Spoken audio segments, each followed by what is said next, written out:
So we left off in part one of this video talking about inverses, how they created, their characteristics, their domains, graphically what they look like. So now what I want to do is start in part two here. I want to find the exact value of expressions involving inverse sine, cosine, and tangent functions. And so to do this, I'm going to do this three ways. I'm going to use it using a unit circle. I'm going to do it with a calculator, and I'm also going to work some with creating a triangle. So the unit circle, we know, have restrictions. There's only certain angles. There's only certain ordered pairs on the unit circle. But hopefully you're becoming very familiar with it and how you can utilize it. So let's remember here, when I'm looking at arc sine, this here is a ratio. And so this is telling me the ratio, not an angle. So what I'm doing is I'm looking for the angle, that's what's going to go here for my answer, that is the ratio of 1/2. Well, if you think about your unit circle and think about the ordered pairs x comma y that it creates, these are our cosines and these are our sines. So I want to think about on my unit circle where sine is equal to 1/2, and it would be right here where pi is over 6. Remember, there's three angles here between 0 and pi over 2. And these three angles, this one is square root of 3 over 2. This middle one is square root of 2 over 2, square root of 2 over 2, and then they switch 1/2, square root of 3 over 2. So you really have three values that you're moving back and forth as you move all the way around. So I'm looking for a ratio of 1/2. Now this repeats a couple of times, but remember, you restrict it between pi over 2 and negative pi over 2. So this is the only time that this 1/2 that's positive occurs. So my answer would be pi over 6. Let's look at this one. Arc sine of negative square root of 2 over 2. So I just kind of wrote one down already there. I already showed you that we're going to be existing in these two quadrants. If I'm looking where I have a negative y value, that means I'm going to be down here in this lower quadrant. So I'm looking at this angle here. So this is going to be a negative angle. Now this is 7 pi over 4 if I go this direction, but if I just drop down, this would be negative pi over 4. This is a good test question for me to put on an exam.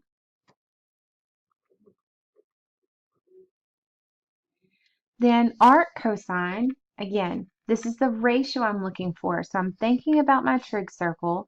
When I'm thinking about cosine, I only exist from 0 to pi, so I'm looking somewhere up here where I have a negative, remember, cosine in relation to your ordered pairs is the x value.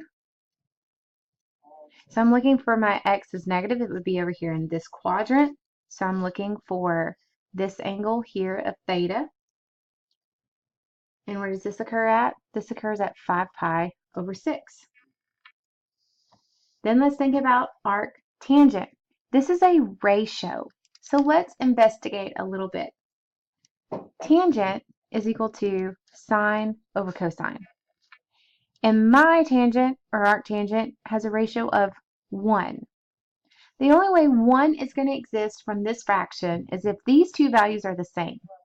So in relation to my unit circle, and thinking where are the values the same, it would be right here at this point here, where it is square root of 2 over 2, comma square root of 2 over 2. And at that angle there, that is pi over 4. Now, all three of these problems here are going to be beneficial as you're kind of working through 8.3 homework, number 16 and 17. And so I want to first work them with the unit circle. Now, again, these are specialty angles. I'm not talking about if I had an angle of 0.5. I'm talking about all these nice angles that are on your unit circle. That's not always feasible. Sometimes you're going to have to use a calculator.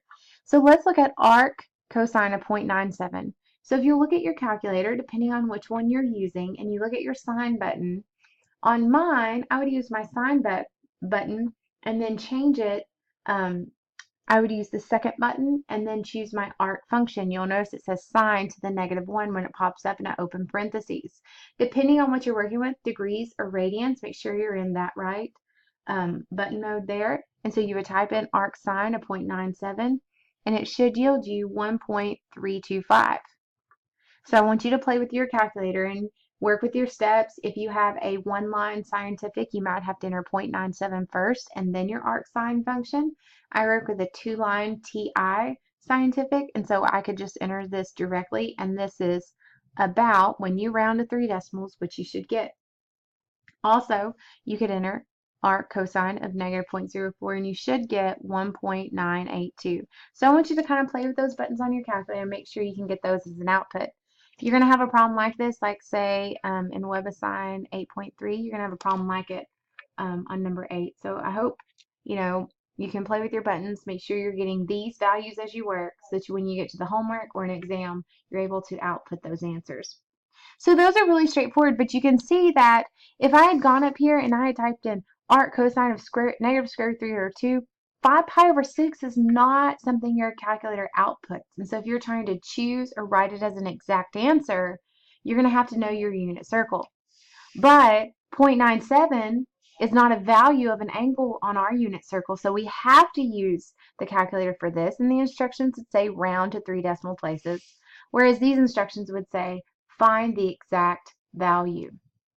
Now those are the first two ways that we can look at doing it, and the third way is by use of a triangle. So here's what would be given. A right triangle would be given with theta marked, and they would give this information, 9 and 12. And they would just say, find the angle. So arc functions must be used in order to find an angle when given two sides, because I would need to know the angle and a corresponding side in order to use just what I already know about trig functions. So let's kind of think our way through this. First of all, if you remember the little saying, SOHCAHTOA, we're going to use that over and over, you can see that this is your adjacent, here's your opposite, and here's your hypotenuse. This is adjacent to theta, opposite of theta, hypotenuse. So I have the information for adjacent and hypotenuse, so I'm going to use cosine for this. And so I would say cosine of theta is equal to 9 over 12. Now, if you remember back on the very first page of our notes, for 8.3, we looked at inverses. And inverses is a matter of changing your x's and y's and solving for your new y. And when we did that, we reversed all the operations. Why need to reverse a cosine? Now that we have inverse operations or inverse trig functions, to reverse that, I would just want to take arc cosine of both sides. When I take arc cosine of it, this is going to cancel out to give me theta equal to arc cosine of 9 over 12.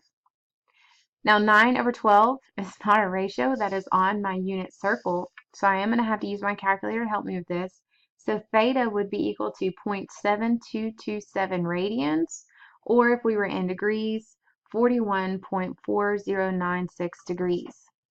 And so with use of a triangle, you want to think about what do you have, what trig function does that associate with, go ahead and set it up, and then use your arc functions to cancel things out along the way to solve, possibly using your calculator in the midst of it.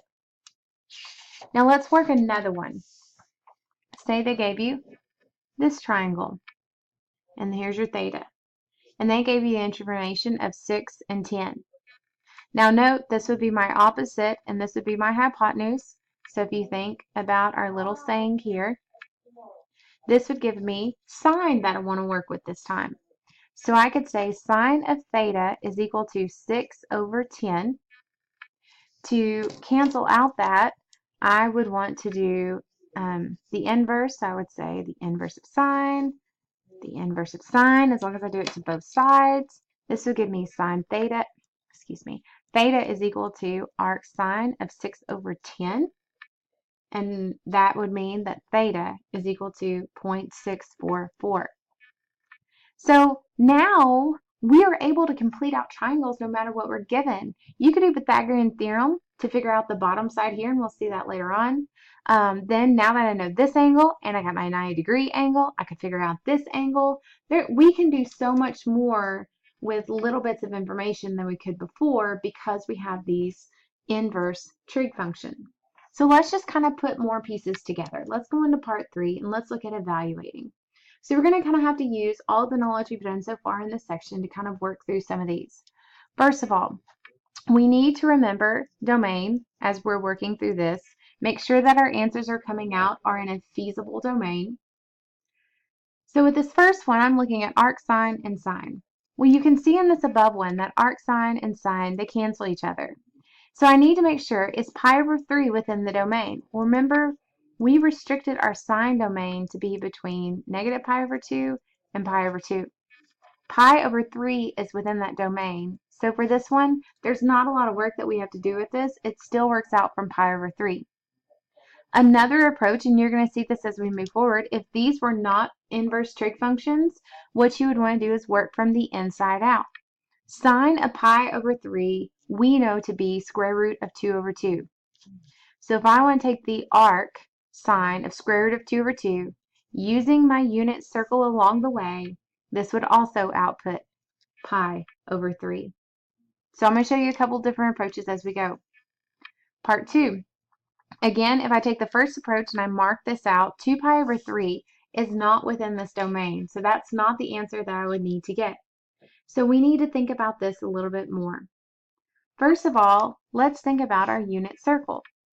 Here is 2 pi over 3. We know that this is the area of our domain for sine.